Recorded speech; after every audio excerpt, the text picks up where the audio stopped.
ಜೈ ಹಿಂದ್. ಎಲ್ರಿಗೂ ಶೇರ್ ಮಾಡ್ರಿ, ಅದೇ ತರ ಸಬ್ಸ್ಕ್ರೈಬ್ ಆಗ್ರಿ. KA ಬೋರ್ಡ್ ಕಂಡಕ್ಟ್ ಮಾಡಿರುವಂತ ಪ್ರೀವಿಯಸ್ ಕ್ವಶನ್ಸ್ ಗಳನ್ನ ನಾವು ಡಿಸ್ಕಷನ್ ಮಾಡಕತ್ತೀವಿ. ಎಸ್ ನೋಡ್ರಿ, ಇಲ್ಲಿ ಕ್ವಶನ್ ಏನೈತೆ: ಅಶೋಕನ ಶಾಸನಗಳಿಗೆ ಸಂಬಂಧಿಸಿದಂತೆ ಈ ಕೆಳಗಿನ ಹೇಳಿಕೆಗಳನ್ನ ಗಮನಿಸಬೇಕು, ಇದರಲ್ಲಿ ಯಾವ ಸರಿಯಾಗಿದಾವ ಅಂತ ಹೇಳ್ಬೇಕು. ದ ಫಸ್ಟ್ ಒನ್: ಜುನಾಗಢ ಶಾಸನವು ಅಶೋಕನ ಆಳ್ವಿಕೆಯಲ್ಲಿ ಸುದರ್ಶನ ಸರೋವರವನ್ನ ಪೂರ್ಣಗೊಳಿಸಿತು ಅಂತಂದೇಳಿ. ಇದು ರಾಂಗ್. ಇದು ಏನಂತಂದ ಹೇಳಿದ್ರೆ ಅಶೋಕಂದಲ್ಲ, ಚಂದ್ರಗುಪ್ತ ಮೌರ್ಯ. ಚಂದ್ರಗುಪ್ತ ಮೌರ್ಯನ ಕಾಲದೊಳಗಡೆ ಏನ್ ಮಾಡ್ತಾರ ಅಂತಂದ ಹೇಳಿದ್ರೆ ಉಪಗುಪ್ತನ ಸಹಾಯದಿಂದ ಸುದರ್ಶನ ಸರೋವರವನ್ನ ನಿರ್ಮಾಣ ಮಾಡ್ತಾರ. ಇದು ತುಂಬಾ ಇಂಪಾರ್ಟೆಂಟ್, ಗುಜರಾತ್ ಒಳಗಡೆ. ಅದ್ರ ಜೊತೆಗೆ ಇನ್ನೊಂದ್ ಏನಂತಂದ ಹೇಳಿದ್ರೆ ಅದ್ರ ಬಗ್ಗೆ ಮಾಹಿತಿ ಹೇಳುವಂತ ಶಾಸನ ಯಾವ್ದಂದ್ರ ಜುನಾಗಢ ಶಾಸನ, ಅಥವಾ ಅದಕ್ಕೆ ಇನ್ನೊಂದ್ ಹೆಸರು ಕರೀತಾರ ಗಿರ್ನಾರ್ ಶಾಸನ ಅಂತಂದೇಳಿ. ಅಂದ್ರ ಆಪ್ಷನ್ ಎ ಕರೆಕ್ಟ್. ರಾಂಗ್ ಆಗೈತೆ, ತಪ್ಪಾಗೈತೆ. ನೆಕ್ಸ್ಟ್: ಅಶೋಕನ ವೈಯಕ್ತಿಕ ಹೆಸರನ್ನ ಹೊಂದಿರುವ ಕಿರು ಶಿಲಾಶಾಸನ ಮೊದಲು ಮಸ್ಕಿಯಲ್ಲಿ, ನಂತರ ಉದಯಗೋಳಂ ಶಾಸನ, ಆಮೇಲೆ ನೆಕ್ಸ್ಟ್ ನಿಟ್ಟೂರಿನ ಒಳಗಡೆ ಸಿಗುತ್ತೆ ಅಂತ ಹೇಳಿ. ಕರೆಕ್ಟ್. ಫಸ್ಟ್ ಕರ್ನಾಟಕದ ಮಸ್ಕಿ ಒಳಗಡೆ ಸಿಗುತ್ತೆ ಅಶೋಕನ ಪ್ರಿಯದರ್ಶಿ ಅಶೋಕ ಅಂತಂದ ಹೇಳಿ. ನೆಕ್ಸ್ಟ್ ಉದಯಗೋಳಂ ಅಲ್ಲಿ, ಆಮೇಲೆ ನೆಕ್ಸ್ಟ್ ನಿಟ್ಟೂರು ಒಳಗಡೆ ಈ ಶಾಸನಗಳು ಸಿಗ್ತಾವ, ಅವನ ಹೆಸರು ಇರುವಂತ ಶಾಸನಗಳು. ಸೊ ಬಿ ಕರೆಕ್ಟ್ ಆಗೈತೆ. ನೆಕ್ಸ್ಟ್: ಮನ್ಸೇರಾ ಮತ್ತು ಶಹಬಾಜ್ ಗರಿ ಶಾಸನಗಳು ಬ್ರಾಹ್ಮಿ ಲಿಪಿ ಒಳಗಿದಾವ. ಎಸ್, ಮನ್ಸೇರಾ ಮತ್ತು ಶಹಬಾಜ್ ಗಿರಿ ಶಾಸನಗಳು ಯಾವ ಲಿಪಿ ಒಳಗಿದಾವ ಅಂತಂದ್ರೆ ಅದ್ರ ಬ್ರಾಹ್ಮಿ ಲಿಪಿ ಒಳಗಡೆ ಇಲ್ಲ, ಕುರೋಷ್ಟಿ ಲಿಪಿಯಲ್ಲಿ ಇದಾವ. ಯಾವ ಲಿಪಿಯಲ್ಲಿ ಒಳಗಿದಾವ? ಕುರೋಷ್ಟಿ ಲಿಪಿ ಒಳಗಿದಾವ. Point clear. ಅಂದ್ರೆ ಇಲ್ಲಿ ಏನಂತಂದ ಹೇಳಿದ್ರೆ ಓನ್ಲಿ ಬಿ ಮಾತ್ರ ಕರೆಕ್ಟ್ ಆಗತ್ತ, ಉಳಿದದ್ದೆಲ್ಲ ರಾಂಗ್ ಆಗತ್ತ. ಸೊ ಇದನ್ನ ನೆನ್ಪಿಟ್ಕೊಡ್ರಿ. ಚಂದ್ರಗುಪ್ತ ಗಿರ್ನಾರ್ ಶಾಸನ ಅದು ಗುಜರಾತ್ ಒಳಗಡೆ ಬರುತ್ತೆ. ಸೊ ಗಿರ್ನಾರ್ ಶಾಸನ, ಗಿರ್ ನ್ಯಾಷನಲ್ ಪಾರ್ಕ್ ಕೂಡ ಎಲ್ಲಿ ಕಂಡು ಬರ್ತೈತೆ? ಗುಜರಾತ್ ಒಳಗಡೆ ಕಂಡು ಬರ್ತೈತೆ. ಅದಾದ ನಂತರ ನೆಕ್ಸ್ಟ್ ನೋಡ್ರಿ, ಆಂಗ್ಲೋ ಮೈಸೂರು ಯುದ್ಧಗಳು ಮತ್ತು ಗವರ್ನರ್ ಜನರಲ್ ಗಳಿಗೆ ಸಂಬಂಧಿಸಿದಂತ ಕ್ವಶನ್ ಆಗೈತೆ. ಒಂದನೇ ಆಂಗ್ಲೋ ಮೈಸೂರು ಯುದ್ಧ, ಆಮೇಲೆ ಎರಡನೇ ಆಂಗ್ಲೋ ಮೈಸೂರು ಯುದ್ಧ, ಮೂರನೇದು ಮತ್ತು ನಾಲ್ಕನೇದು ಅಂತಂದೇಳಿ. ಸೊ ಇದ್ರಲ್ಲಿ ಎಷ್ಟು ಕರೆಕ್ಟ್ ಇದಾವ ನೋಡ್ರಿ.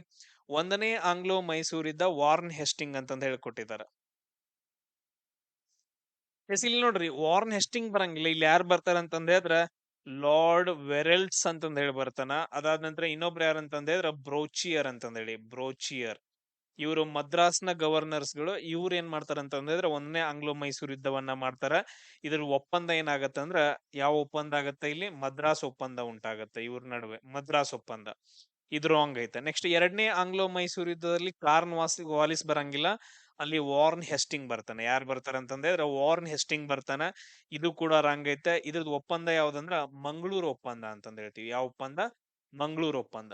ಅದಾದ ನಂತರ ಮೂರನೇ ಆಂಗ್ಲೋ ಮೈಸೂರು ಯುದ್ಧದಲ್ಲಿ ಯಾರು ಬರ್ತಾರ ಅಂತಂದ್ರೆ ಲಾರ್ಡ್ ಕಾರ್ನ್ ವಾಲಿಸ್ ಬರ್ತಾನ. ಲಾರ್ಡ್ ಕಾರ್ನ್ ವಾಲಿಸ್ ಬರ್ತಾನ. ಇಲ್ಲಿ ಒಪ್ಪಂದ ಆಗೋದು ಶ್ರೀರಂಗಪಟ್ಟಣ ಒಪ್ಪಂದ ಆಗತ್ತ.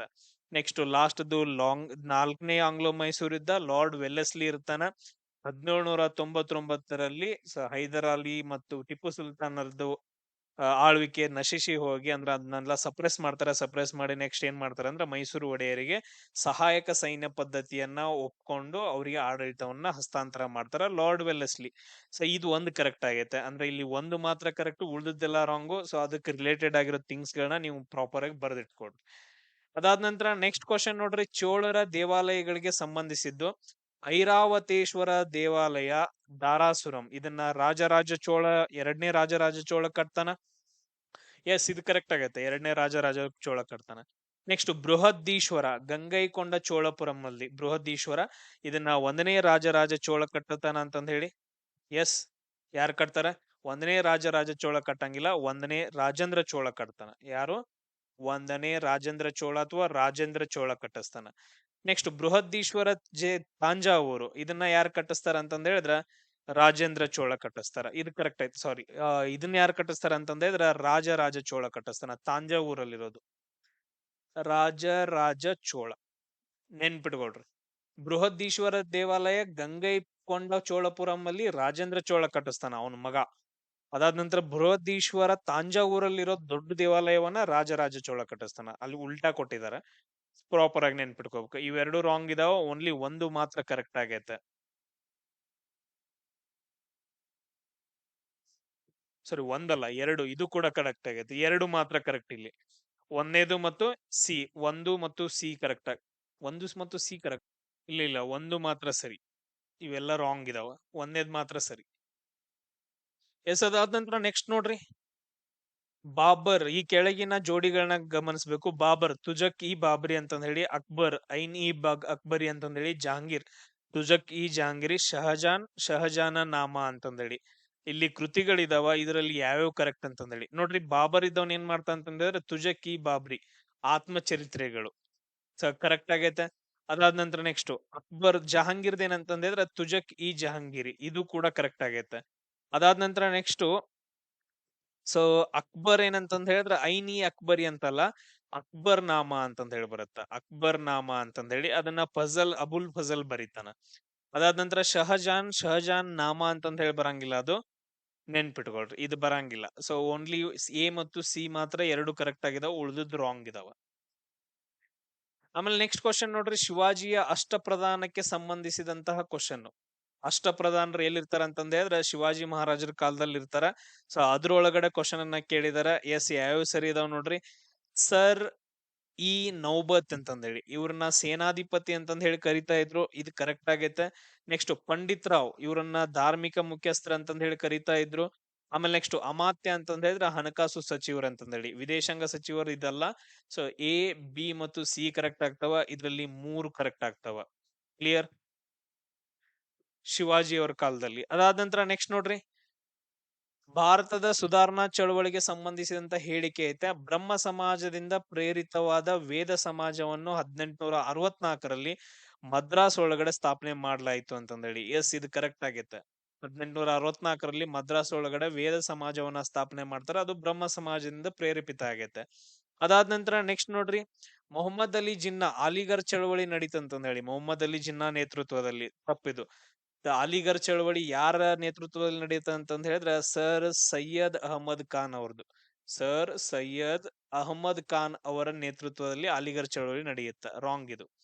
ನೆಕ್ಸ್ಟ್ ನೋಡ್ರಿ, ಸಿಂಗ್ ಸಭಾ ಚಳವಳಿಯನ್ನ ಅಮೃತ್ಸರ್ ಮತ್ತು ಲಾಹೋರ್ ಅಲ್ಲಿ ಸ್ಥಾಪಿಸಲಾಯಿತು ಅಂತಂದ್ ಹೇಳಿ. ಕರೆಕ್ಟ್ ಆಯ್ತಾ ಸಿಂಗ್ ಸಭಾ? ಸೊ ಎ ಮತ್ತು ಬಿ ಅಂತಂದ್ ಹೇಳಿದ್ರೆ ಇಲ್ಲಿ 2 ಮಾತ್ರ ಸರಿಯಾಗಿರುವ ಹೇಳಿಕೆಗಳಾಗಿದಾವ. ಅದಾದ ನಂತರ ನೆಕ್ಸ್ಟ್ ಕ್ವಶನ್ ನೋಡ್ರಿ, ಬ್ರಿಟಿಷರ ವಿರುದ್ಧ ರಾಷ್ಟ್ರೀಯ ಹೋರಾಟಕ್ಕೆ ಕನ್ನಡಿಗರನ್ನ ಸಜ್ಜುಗೊಳಿಸಲು ಎನ್.ಎಸ್. ಹರ್ಡೇಕರ್ ಅವರು ಆರಂಭಿಸಿದ ಸಂಸ್ಥೆಗಳು ಯಾವ್ಯಾವ ಅಂತಂದೇಳಿ. ಸೊ ಎನ್.ಎಸ್. ಹರ್ಡೇಕರ್ ಅವರು ಸ್ಥಾಪಿಸಿದಂತ ಸಂಘಗಳು ಯಾವ ಅಂತಂದ್ರೆ ಸಾದಿ ಸಂಘ ಅಂತಂದೇಳಿ, ಆಮೇಲೆ ಆರ್ಯ ಬಾಲ ಸಭಾ ಅಂತಂದೇಳಿ ಸ್ಥಾಪನೆ ಮಾಡ್ತಾರ. ಆಮೇಲೆ ಇನ್ನೊಂದು ಹಿಂದೂಸ್ತಾನ್ ಸೇವಾದಳ ಅಂತಂದೇಳಿ, ಈ 3 ಸಂಸ್ಥೆಗಳನ್ನ ಸ್ಥಾಪನೆ ಮಾಡ್ತಾರ. ಸೊ ಅದಕ್ಕೋಸ್ಕರ ಎ ಬಿ ಮತ್ತು ಸಿ ಕರೆಕ್ಟ್ ಆಗ್ತವೆ ಇದ್ರಲ್ಲಿ. ನೆಕ್ಸ್ಟ್ ಕ್ವಶನ್ ನೋಡ್ರಿ, ಕರ್ನಾಟಕದಲ್ಲಿ ದೊರೆತಿರುವ ಅಶೋಕನ ಪ್ರಾರಂಭಿಕ ಶಾಸನಗಳು ಈ ಕೆಳಗಿನ ಪ್ರಕಾರಕ್ಕೆ ಸೇರಿದವ ಅಂತಂದೇಳಿ. ಸೊ ಕರ್ನಾಟಕದಲ್ಲಿ ಸಿಕ್ಕಿರುವಂತ ಎಲ್ಲಾ ಇದು ಶಾಸನಗಳು ಕಿರುಬಂಡೆ ಶಾಸನಗಳು ಅಂತಂದ್ ಹೇಳ್ತೀವಿ. Minor rock edicts, minor rock edicts ಅಂತಂದ್ ಹೇಳ್ತೀವಿ. ಕಿರುಬಂಡೆ ಶಾಸನಗಳು ಎಕ್ಸಾಂಪಲ್ ಮಸ್ಕಿ ಶಾಸನ ಆಗಿರ್ಬೋದು, ಆಮೇಲೆ ಬ್ರಹ್ಮಗಿರಿ ಶಾಸನ ಆಗಿರ್ಬೋದು, ಆಮೇಲೆ ಸನ್ನತಿ ಶಾಸನ, ಇವೆಲ್ಲ ಏನಂತಂದ್ ಹೇಳಿದ್ರೆ ಕಿರುಬಂಡೆ ಶಾಸನಗಳು ಅಂತಂದ್ ಹೇಳ್ತೀವಿ ಅಶೋಕನ್. ಸೊ ಟೋಟಲ್ ಆಗಿ 14 ಶಾಸನಗಳು ಸಿಕ್ಕಿದಾವ ನಮ್ ಕರ್ನಾಟಕದೊಳಗಡೆ. ಅದಾದ ನಂತರ ನೆಕ್ಸ್ಟ್ ಕ್ವಶನ್ ನೋಡ್ರಿ, ಏನೈತೆ, ಏಪ್ರಿಲ್ 6, 1930ರಂದು ನಡೆದ ಉಪ್ಪಿನ ಸತ್ಯಾಗ್ರಹದಲ್ಲಿ ಭಾಗವಹಿಸಿದ ಏಕೈಕ ಕರ್ನಾಟಕದ ಪ್ರತಿನಿಧಿ ಯಾರು ಅಂತಂದೇಳಿ. ಎಂ.ಎಸ್. ಅಕ್ಕಸಾಲಿ. ಸೊ ಇವ್ರೇನಂತಂದ್ ಹೇಳಿದ್ರ ದಂಡಿ ಸತ್ಯಾಗ್ರಹದಲ್ಲಿ ಕರ್ನಾಟಕದಿಂದ ಭಾಗವಹಿಸಿದಂತ ಪರ್ಸನ್. ದಂಡಿ ಸತ್ಯಾಗ್ರಹ ಯಾರು ಸ್ಟಾರ್ಟ್ ಮಾಡ್ತಾರ? ಮಹಾತ್ಮ ಗಾಂಧೀಜಿ ಅವರು. 1ನೇ ಆಂಗ್ಲೋ ಮರಾಠ ಯುದ್ಧಕ್ಕೆ ಸಂಬಂಧಿಸಿದಂತ ಹೇಳಿಕೆಗಳು. 1ನೇ ಆಂಗ್ಲೋ ಮರಾಠ ಯುದ್ಧಕ್ಕೆ ನೋಡ್ರಿ 10ನೇದು ಯಾವ್ಯಾವ ಕರೆಕ್ಟ್ ಆಗ್ತಾವ? ಸೊ ಮರಾಠರ ರಾಜಕೀಯವನ್ನ ಬ್ರಿಟಿಷರು ಹಸ್ತಕ್ಷೇಪ ಮಾಡ್ತಾರೆ. ಎಸ್, ಅದಕ್ಕೋಸ್ಕರನ ಬರ್ತಾರ. ನೆಕ್ಸ್ಟ್ ರಾಘೋಬಾನ ಹಕ್ಕುದಾರಿಕೆಯನ್ನ ಬ್ರಿಟಿಷರ ಬೆಂಬಲ ಮಾಡ್ತಾರ. ಎಷ್ಟು ರಘೋಬಾ ಇದ್ದವ ಏನ್ ಮಾಡ್ತಾ ಅಂತಂದ್ ಹೇಳಿದ್ರ ಬ್ರಿಟಿಷರ ಬೆಂಬಲವನ್ನ ತಗೊಂತಾನ ಈ ಯುದ್ಧದಲ್ಲಿ. ಕರೆಕ್ಟ್ ಆಗೈತೆ. ಇದರಲ್ಲಿ ಒಪ್ಪಂದಗಳು ಏನೇನಾಗ್ತಾವ ಅಂತಂದ್ ಹೇಳಿದ್ರ, ಸೊ ಈ ಒಪ್ಪಂದದಲ್ಲಿ ಸಾಲ್ಸೆಟ್ ಮತ್ತು ಬೆಸ್ಸಿನ್ ಪ್ರದೇಶಗಳನ್ನ ಬ್ರಿಟಿಷರಿಗೆ ಕೊಡ್ಬೇಕಾಗತ್ತ, ಇದು ಕೂಡ ಕರೆಕ್ಟ್ ಆಗೈತೆ. ಆಮೇಲೆ ಬ್ರಿಟಿಷರು ಆಕ್ರಮಣ ಈ ಯುದ್ಧಕ್ಕೆ ಕಾರಣ ಆಗತ್ತೆ. ಬ್ರಿಟಿಷರ್ ಏನಂತಂದ್ ಹೇಳಿದ್ರೆ ರಾಘೋಬನ ಸಹಾಯ ತಗೊಂಡು ಆಕ್ರಮಣ ಮಾಡ್ತಾರ ಅಂತಂದ್ ಹೇಳಿ. ಸೊ ಬಟ್ ಆದ್ರೆ ಇಲ್ಲಿ ಬ್ರಿಟಿಷರ್ ಅಷ್ಟೇ ಬರಂಗಿಲ್ಲ, ರಾಘೋಬಾ ಕೂಡ ಬರ್ತಾರ. ಇದು ಆಪ್ಷನ್ ರಾಂಗ್. ಎ ಬಿ ಮತ್ತು ಸಿ ಕರೆಕ್ಟ್ ಆಗ್ತವೆ ಇದರಲ್ಲಿ. ಸೊ ಇದ್ರಲ್ಲಿ ಬೆಸ್ಸಿನ್ ಒಪ್ಪಂದ ಮತ್ತು ಸಾಲ್ಸೆಟ್ ಅಂತ ಹೇಳ್ತೀವಿ. ಸಾಲ್ಸೆಟ್ ಮತ್ತು ಬೆಸ್ಸಿನ್ ಪ್ರದೇಶಗಳನ್ನ ಅವ್ರಿಗೆ ಕೊಟ್ಟು ಬಿಡ್ತಾರ. ಅದಾದ ನಂತರ ನೆಕ್ಸ್ಟ್ ಕ್ವಶನ್ ಅನ್ನ ನೋಡ್ರಿ, ಕರ್ನಾಟಕದ ವಿಜಯಪುರ್, ಬೆಳಗಾವಿ, ಹಾವೇರಿ ಜಿಲ್ಲೆಗಳಲ್ಲಿ ಆಪರೇಷನ್ ಮೈತ್ರಿ ನಡೆಸಿ ಕನ್ನಡಿಗರಿಗೆ ಸಹಾಯ ಮಾಡಿದಂತ ಪರ್ಸನ್ ಯಾರು ಅಂತಂದ್ ಹೇಳಿ ಕ್ವಶನ್ ಅನ್ನ ಕೇಳಿದಾರ. ಯಾರಂತಂದ್ ಹೇಳಿದ್ರೆ ಕಂದಗಲ್ ಹನುಮಂತರಾಯರು ಅಂತಂದೇಳಿ. ಹೈದರಾಬಾದ್ ವಿಮೋಚನಾ ಹೋರಾಟದ ಸಮಯದೊಳಗಡೆ ಆಪರೇಷನ್ ಮೈತ್ರಿ ಮಾಡಿ ಕರ್ನಾಟಕದ ವಿಜಯಪುರ್, ಬೆಳಗಾವಿ ಮತ್ತು ಹಾವೇರಿ ಜಿಲ್ಲೆಗಳ ಕನ್ನಡಿಗರಿಗೆ ತುಂಬಾ ಸಹಾಯವನ್ನ ಮಾಡ್ತಾರ. ಅದಾದ ನಂತರ ನೆಕ್ಸ್ಟ್ ಕ್ವಶನ್ ನೋಡ್ರಿ, ಕರ್ನಾಟಕದ ಯಾವ ಜಿಲ್ಲೆಯು ಹಳೆ ಮೈಸೂರು ರಾಜ್ಯದ ಭಾಗವಾಗಿರ್ಲಿಲ್ಲ ಅಂತಂದೇಳಿ. ಹಳೆ ಮೈಸೂರು ಭಾಗದ ಯಾವ್ದು ರಾಜ್ಯ, ಇಲ್ಲಿ ನೋಡ್ರಿ, ಕೊಡಗಿನ ನಾಡು, ಕೊಡಗು ಜಿಲ್ಲೆ ಅಂತಂದ್ ಹೇಳ್ತೀವಲ್ಲ, ಇದು 1956 ಏಕೀಕರಣದ ನಂತರ ಮೈಸೂರು ರಾಜ್ಯಕ್ಕೆ ಸೇರ್ಪಡೆ ಆಗೈತೆ. ಮೊದಲು ಇದು ಸೇರ್ಪಡೆ ಆಗಿಲ್ಲ, ಅಲ್ಲಿ ಸಪರೇಟ್ ಆಗಿ ಆಳ್ವಿಕೆ ನಡೆಸ್ತಾ ಇತ್ತು ಕೊಡಗುದೊಳಗಡೆ. ಅದಾದ ನಂತರ ನೆಕ್ಸ್ಟ್ ನೋಡ್ರಿ, ಮಲ್ಲೋಜಿರಾವ್, ಇದು ಲಕೋಜಿರಾವ್, ಶಹಾಜಿ ಮತ್ತು ಮಾಲೋಜಿ ಇವ್ರು ಏನ್ ಮಾಡ್ತಾರ ಅಂತಂದ್ ಹೇಳಿದ್ರ, ಇಲ್ಲಿ ನೋಡ್ರಿ, ಮಲ್ಲೋಜಿ ರಾವ್ ಏನ್ ಬರ್ತಾರಲ್ಲ ಇವರು ರಾಯಲ್ ಅಥಣಿ ಪ್ರದೇಶದವರು. ಅದಾದ ನಂತರ ಲಕ್ಕೋಜಿ ರಾವ್ ಏನಂತ ಬರ್ತಾರಲ್ಲ ಇವರು ದೇವಗಿರಿಯ ಯಾದವ್ರು ಅಂತಂದ್ ಹೇಳಿ ಬರ್ತಾರ. ಆಮೇಲೆ ಶಹಾಜಿ ಅಂತಂದ್ ಹೇಳಿದ್ರ ಆದಿಲ್ ಶಾಹಿ, ಬಿಜಾಪುರದ ಆದಿಲ್ ಶಾಹಿ ಒಳಗಡೆ ಬರ್ತಾರ. ಮಾಲೋಜಿ ಅಂತಂದ್ ಹೇಳಿದ್ರ ಅಹಮದ್ ನಗರದ ನಿಜಾಮ್ ಶಾಹಿ ಒಳಗಡೆ ಬರ್ತಾರ. ಇವರು ಮರಾಠ ಸಾಮ್ರಾಜ್ಯದ ಉದಯಕ್ಕೆ ಮುಂಚಿನ ಪ್ರಭಾವಶಾಲಿ ವ್ಯಕ್ತಿಗಳಾಗಿರ್ತಾರ ಮರಾಠರ ಕಡೆಯಿಂದ. ಅಂದ್ರ ಇವಾಗ ಬಿಜಾಪುರ್ ಆದಿಲ್ ಶಾಹಿ ಕಡೆ ಅಂದ್ರೆ ಏನಂತಂದ್ರೆ ಅದ್ರ ಶಹಾಜಿ ಭೋಸ್ಲೆ ಇವರೆಲ್ಲ ವರ್ಕ್ ಮಾಡ್ತಿರ್ತಾರ. ಆ ತರ, ಆ ರೀತಿಯಾಗಿ. Point clear? ಸೊ ಇಲ್ಲಿ ನೋಡ್ರಿ, ಮಧ್ಯಕಾಲೀನ ಭಾರತದಲ್ಲಿ ಚಿತ್ರಕಲೆ ಅಂತಂದ್ ಹೇಳಿ ಅಷ್ಟ ಬಂದಿತ್ತು ಅಂತಂದ್ ಹೇಳಿದ್ರೆ ಅದನ್ನ ನಾವು ಜಹಾಂಗೀರ್ ಅಂತಂದ್ ಹೇಳ್ತೀವಿ. ಜಹಾಂಗೀರ್ದು ಚಿತ್ರಕಲೆ ಒಳಗಡೆ. ಬಟ್ ಅದ್ರ ವಾಸ್ತುಶಿಲ್ಪ, ಸಾಹಿತ್ಯ, ಸಂಗೀತ ಅಂತ ಕೇಳಿದಾರ, ಅದು ಯಾರ ಕಾಲದಲ್ಲಿ ಅಂದ್ರೆ ಶಹಜಹಾನ್ ಕಾಲದೊಳಗಡೆ ಜಾಸ್ತಿ ಫೇಮಸ್ ಆಗತ್ತ ವಾಸ್ತುಶಿಲ್ಪ ಎಲ್ಲ. ಓನ್ಲಿ ಚಿತ್ರಕಲೆ ಅಂತ ಬಂದ್ರೆ ಜಹಾಂಗೀರ್ನ ಆಸ್ಥಾನದಲ್ಲಿ. ಎಸ್ ಇಲ್ಲಿ ನೋಡ್ರಿ, ಹೊಂದಿಸಿ ಬರೀರಿ ಅಂತಂದ್ ಹೇಳಿ ಬಂದೈತೆ. ಹಂಪಿ ವಿರೂಪಾಕ್ಷ ದೇವಾಲಯ. ಹಂಪಿ ವಿರೂಪಾಕ್ಷ ದೇವಾಲಯದೊಳಗಡೆ ಏನ್ ಕಂಡು ಬರುತ್ತಂದ್ರ ನಂದಿ ವಿಗ್ರಹ ಕಂಡು ಬರುತ್ತ. ಸೊ A3 ಅಂತಂದ್ ಹೇಳ್ತೀವಿ. ಇದ್ರಲ್ಲಿ 2 ಆಪ್ಷನ್ಸ್ ಗಳು ಕ್ಲಿಯರ್ ಆಗ್ತಾವ. ಓನ್ಲಿ 2 ಮತ್ತು 4 ಮಾತ್ರ ಉಳಿತಾವ. ಅದಾದ ನಂತರ ನೆಕ್ಸ್ಟ್ ಹಳೆಬೀಡಿನ ದೇವಾಲಯದೊಳಗಡೆ ಏನೈತಂತಂದ್ ಹೇಳಿದ್ರ, ಇಲ್ಲಿ ನೋಡ್ರಿ, ಹಳೆಬೀಡಿನ ದೇವಾಲಯ. ಸೊ ಇದು ಎಲ್ಲಿ ಕಂಡು ಬರುತ್ತ? ವಿಜಯನಗರ 2 ಕಂಡು ಬರುತ್ತೆ. ವಿಜಯನಗರದ 2. ಆಮೇಲೆ ವಿಜಯಪುರ ಏನಂತಂದ್ ಹೇಳಿದ್ರೆ ಇಲ್ಲಿ ಏನ್ ಕಂಡು ಬರುತ್ತೆ? ವಿಜಯಪುರದೊಳಗಡೆ ವಿಜಯ ಸ್ತಂಭ ಅಂತಂದ್ ಹೇಳ್ತೀವಿ. ಆಮೇಲೆ ಚಿತ್ತೋರ್ಗಢದಲ್ಲಿ ಏನ್ ಕಂಡು ಬರ್ತೈತಿ? ಈಗ ನೋಡ್ರಿ, ನಮ್ಗೆ ಈಗ ಕನ್ಫ್ಯೂಸ್ ಆಕತ್ರಿ ಸರ್. ಇದೇನ್ರಿ, ನಮ್ಗೆ ಈಗ ಗೊತ್ತಾಗೈತೆ, ಒಂದ್ ಗೊತ್ತಾಗೈತೆ. ಇದ್ರೊಳಗಡೆ ಯಾವ ಉಳ್ದವ? ಇವೆರಡು ಉಳ್ದವ.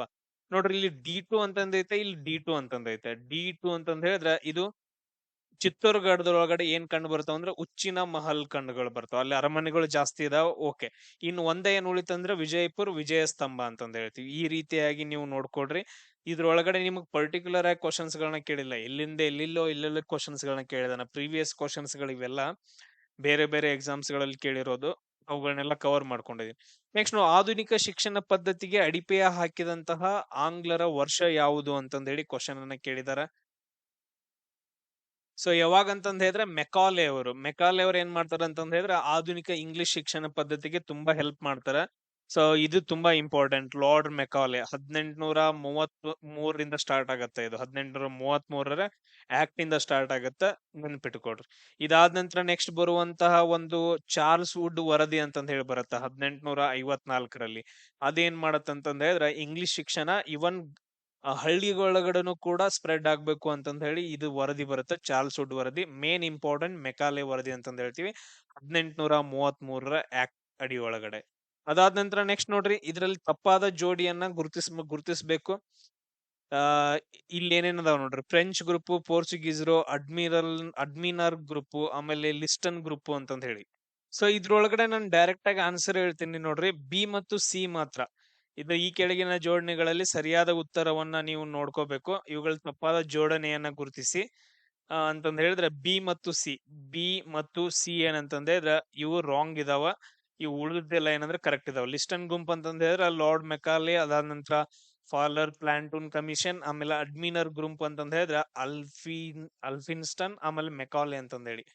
ಅದ್ರದ್ದು ರಿಲೇಟೆಡ್ ಏನೇನ್ ಥಿಂಗ್ಸ್ ಗಳಿದೆ ಅಂತ ನೋಡ್ಕೊಳ್ರಿ. ತುಂಬಾ ಡೀಪ್ ಆಗಿ ಹೋಗುತ್ತೆ. ಹಣ್ಣುಗಳನ್ನ ಕೃತವಾಗಿ ಮಾಗಿಸಲು ಈ ಕೆಳಗಿನ ಯಾವ ಸಂಯುಕ್ತ ವಸ್ತುವನ್ನ ಬಳಸ್ತಾರ? ಸಾವಯವ ಸಂಯುಕ್ತ ವಸ್ತು. ಇದು ಇಂಪಾರ್ಟೆಂಟ್. ಯಾವ್ದನ್ನ ಬಳಸ್ತಾರ ಅಂತಂದ್ ಹೇಳಿದ್ರೆ ಇಥಿಲೀನ್ ಅನ್ನ ಬಳಸ್ತಾರ. ಇಥಿಲೀನ್ ಅಂತಂದ್ ಹೇಳಿ. ಇಥಿಲೀನ್ ಅನ್ನ ಬಳಸಿದ್ರು ಅಂತಂದ್ ಹೇಳಿದ್ರೆ ಈಸಿಯಾಗಿ ಏನ್ ಮಾಡ್ತಾವ ಅಂದ್ರೆ ಹಣ್ಣುಗಳು ಕೃತಕವಾಗಿ ಹಣ್ಣಾಗ್ತಾವ ಅಂತಂದ್ ಹೇಳಿ. ಅದಾದ ನಂತರ ನೆಕ್ಸ್ಟ್ ಕ್ವಶನ್ ನೋಡ್ರಿ, ಮಯೋಪಿಯಾವನ್ನ ಸಮೀಪ ದೃಷ್ಟಿ ದೋಷ ಅಂತಂದ್ ಹೇಳಿ ಕರೀತಾರ. ಇವುಗಳಿಗೆ ಯಾವ್ದು ಸರಿ ಆಗಿಲ್ಲ ಅಂತಂದ್ ಹೇಳಿ ಗುರುತ್ ಮಾಡ್ಬೇಕೀಗ. ಇಲ್ಲಿ ನೋಡ್ರಿ ಮಯೋಪಿಯಾ ಅಂತಂದ್ ಹೇಳಿ ಕೇಳಿದಾರೆ, ಎಲ್ಲಾ ಕಡೆಗೆ ಮಯೋಪಿಯಾ ಅಂತಂದದವ. ಇವಾಗ ಇದನ್ನ ನಾವು ಕರೆಕ್ಟ್ ಆಗಿ ನೋಡ್ಕೊಳ್ಳೋಣ. ಮಯೋಪಿಯಾ ಅಂತಂದ್ ಹೇಳಿದ್ರೆ ಇದನ್ನ ನಾವು ಸಮೀಪ ದೃಷ್ಟಿ ದೋಷ ಅಂತ ಕರಿತೀವಿ. ಸಮೀಪ ದೃಷ್ಟಿ ದೋಷ. ಸಮೀಪ ದೃಷ್ಟಿ ದೋಷ ಅಂದ್ರ ಸಮೀಪದ ವಸ್ತುಗಳು ಸ್ಪಷ್ಟವಾಗಿ ಕಾಣಿಸ್ತಾವ, ದೂರದ ವಸ್ತುಗಳು ಕಾಣಿಸಂಗಿಲ್ಲ. ಇಲ್ಲಿ ದೂರದ ವಸ್ತುಗಳು ಕಾಣಿಸಂಗಿಲ್ಲ. ಸೊ ಅದಕ್ಕೋಸ್ಕರ ಇಲ್ಲಿ ಯಾವ ಲೆನ್ಸ್ ಅನ್ನ ಬಳಸ್ತಾರ ಅಂತಂದ್ ಹೇಳಿದ್ರ ನಿಮ್ನ ಮಸೂರವನ್ನ ಬಳಸ್ತಾರ. ಯಾವ್ದನ್ನ ಬಳಸ್ತಾರ? ನಿಮ್ನ ಮಸೂರವನ್ನ ಬಳಸ್ತಾರ. ಹಂಗಾದ್ರೆ ಇಲ್ಲಿ ಯಾವ್ದು ಕರೆಕ್ಟ್ ಆಗೈತ್ ನೋಡ್ರಿ. ಮಯೋಪಿಯಾ ಅನ್ನೋದೊಂದ್ ಏನಂತಂದ್ರೆ ಸಮೀಪ ದೃಷ್ಟಿ ದೋಷ. ಇದನ್ನ ಪೀನ ಮಸೂರದಿಂದ ಸರಿ ಮಾಡ್ತಾರ ಅಂತಂದೇಳಿ ಬರಂಗಿಲ್ಲ.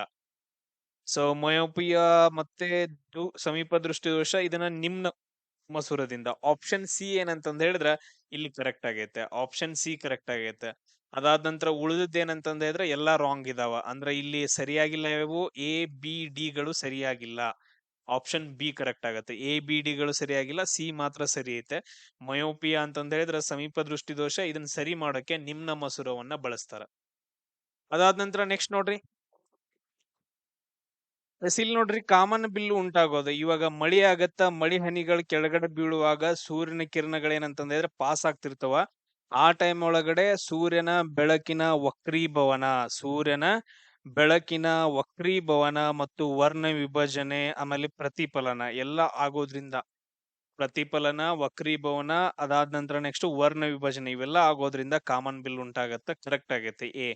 ಆಮೇಲೆ ಶೀಘ್ರ ಸೂರ್ಯೋದಯ ಮತ್ತು ವಿಳಂಬ ಅಂತಂದ್ ಹೇಳ್ತೀವಲ್ಲ, ಇದು ಬೆಳಕಿನ ವಕ್ರೀಭವನ ಕಾರಣದಿಂದ, ಬೆಳಕಿನ ವಕ್ರೀಭವನ ಕಾರಣದಿಂದ ಸೂರ್ಯ ಎದ್ದಂಗ್ ಕಾಣಿಸಂಗ ಸ್ವಲ್ಪ ಎತ್ತರವಾಗಿ ಕಾಣಿಸುತ್ತ. ಸೊ ಆ ರೀಸನ್ ಇಂದ ಶೀಘ್ರ ಸೂರ್ಯೋದಯ ಆದಂಗ, ವಿಳಂಬ ಸೂರ್ಯೋದಯ ಆದಂಗ ನಮ್ಗೆ ಅನ್ಸುತ್ತ ಫೀಲ್. ಇದ್ರ ಮೇಲೆ ನಾನೊಂದು ವಿಡಿಯೋ ಮಾಡಿ ನಿಮ್ಗೆ ಅಪ್ಲೋಡ್ ಮಾಡ್ತೀನಿ, ಓನ್ಲಿ ಅಪ್ಲಿಕೇಶನ್ಸ್ ಗಳ ಮೇಲೆ. ಅಪ್ಲಿಕೇಶನ್ಸ್ ಗಳ ಮೇಲೆ ನ್ಯೂಟನ್ಸ್ ಲಾ, ಅದಾದ ನಂತರ ನೆಕ್ಸ್ಟ್ ಬೆಳಕಿನ ಪ್ರತಿಫಲನ ವಕ್ರೀಭವನ, ಇದ್ರ ಮೇಲೆ ಒಂದು ಲಾಂಗ್ ವಿಡಿಯೋವನ್ನ ಹಾಕಿರ್ತೀನಿ, ಅದನ್ನ ಕರೆಕ್ಟ್ ಆಗಿ ನೋಡ್ಕೊಳ್ರಿ. ಸೊ ಬೆಳಕಿನ ವಕ್ರೀಭವನ. ಇದು ಥರ್ಡ್ ಒನ್ ಏನೈತಲ್ಲ ಅದು ಬೆಳಕಿನ ವರ್ಣ ವಿಭಜನೆ ಅಂತಲ್ಲ, ಅದು ಬೆಳಕಿನ ಚದುರುವಿಕೆ, ಸ್ಕ್ಯಾಟ್ರಿಂಗ್ ಆಫ್ ಲೈಟ್ ಅಂತಂದ್ ಹೇಳ್ತೀವಿ. ಸ್ಕ್ಯಾಟ್ರಿಂಗ್ ಆಫ್ ಲೈಟ್, ಬೆಳಕಿನ ಚದುರುವಿಕೆ. ಸೊ ಎಲ್ಲ ನೀಲಿ ಬಣ್ಣ ಏನಂತಂದ್ ಹೇಳಿದ್ರೆ ಅತಿ ಹೆಚ್ಚು ಚದುರೋದ್ರಿಂದ ಆಕಾಶ ನೀಲಿ ಬಣ್ಣ ಕಾಣಿಸುತ್ತೆ ಅಂತಂದೇಳಿ. ಅಂದ್ರೆ ಇಲ್ಲಿ ಎ ಮತ್ತು ಸಿ ಮಾತ್ರ ಕರೆಕ್ಟ್ ಆಗೈತೆ.